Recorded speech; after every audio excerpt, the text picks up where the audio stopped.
अमरावती जिल्ह्यात झालेल्या अतिवृष्टीमुळे नुकसानग्रस्त शेतकऱ्यांच्या समस्यांकडे लक्ष वेधण्यासाठी अमरावती जिल्हा काँग्रेस कमिटीच्या वतीने अख्ख्या जिल्ह्याभर काळी दिवाळी आंदोलन करण्यात आले।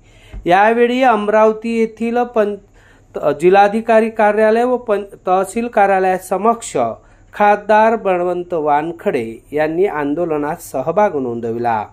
तर अचलपूर चांदूर बाजार तहसील कार्यालयासमक्ष काँग्रेसचे जिल्हा अध्यक्ष बबलू देशमुख, तर चांदूर रेल्वे तालुक्यातील तहसील कार्यालयावर माजी आमदार वीरेंद्र जगताप व संपूर्ण जिल्ह्यातील तहसील कार्यालयावर काँग्रेसच्या कार्यकर्त्यांनी या आंदोलनात आपला सहभाग नोंदवला।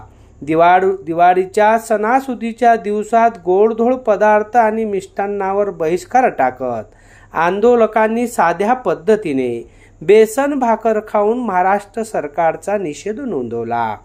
या आंदोलनात काँग्रेसचे अनेक प्रमुख पदाधिकारी व कार्यकर्ते प्रामुख्याने सहभागी झाले होते। अमरावती येथे कृषी उत्पन्न बाजार समितीचे सभापती हरीश मोरे, अमित गावंडे, तर अचलपूर येथे बबलू देशमुख, नामदेव तनपुरे, कैलाश आवारे, श्रीधर काडे, अमोल बोरेकार, अमोल चिमोटे आदी काँग्रेसचे पदाधिकारी प्रामुख्याने सहभागी झाले होते।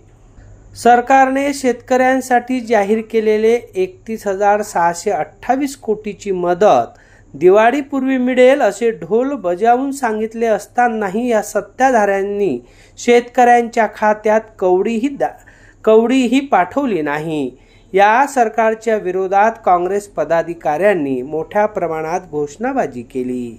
शेतकरी विचारतो मग कुठे गेली ती मदत? कागदावर आकडे वाढलेत पण शेतकऱ्याच्या खिशात अजूनही कवडी आली नाही। अशा प्रकारे या काँग्रेस कार्यकर्त्यांनी तहसील कार्यालयावर आंदोलन केले। चांदूर बाजार तहसील कार्यालय येथे किशोर देशमुख, डॉक्टर प्रताप किटुकले, बाबूभाई इनामदार, अरविंद लोखंडे, दादाराव पात्रे, छोटू देशमुख आदी पदाधिकारी प्रामुख्याने उपस्थित होते। मोर्शी तालुक्यातील तहसील कार्यालयावरही तालुका अध्यक्ष श्यामसुंदर बेलसरे, भूषण कोकाटे, मोर्शी शहर अध्यक्ष अल्पजा बंडासे, रमेश काडे, धनंजय तट्टे आदी पदाधिकारी मोठ्या संख्येने उपस्थित होते। यावेळी काँग्रेस कमिटीच्या वतीने शिदोरी आंदोलन करण्यात आले। जिल्ह्याभर या शिदोरी आंदोलनातून सरकार विरोधात घोषणाबाजी करण्यात आली। अध्ययन समाचार लाईव्ह, परतवाडा।